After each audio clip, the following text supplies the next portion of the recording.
Rahatsız. Allah kabul. Sağ olasın. Üçüncü ağzı. Bir daha Fatiha'ya yadırdan çıkıyor. Allah kabul. Üçüncü ağzı. Üçüncü ağzı. İkisini ağzı. Su dolduracağız. Buyurun açın. Üçüncü ağzı olsun. Allah buyurun uşaqlar ödeyir. Fakat ağzı suyumuz azdır. O bizə su gəlsin. Tezcə tökül çay. Olsun. Çaydan. Güləşləliyinə o şeylərdə gətir. At su da abi. Dadaş sudu da.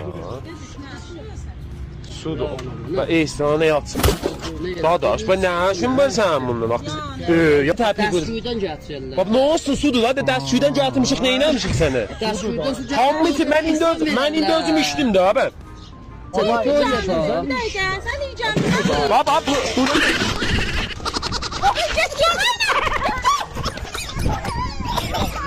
Dada.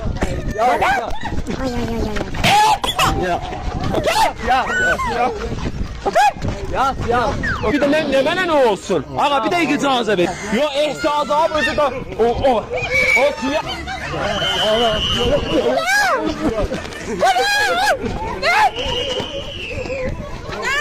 Baba ne derlisin haymo?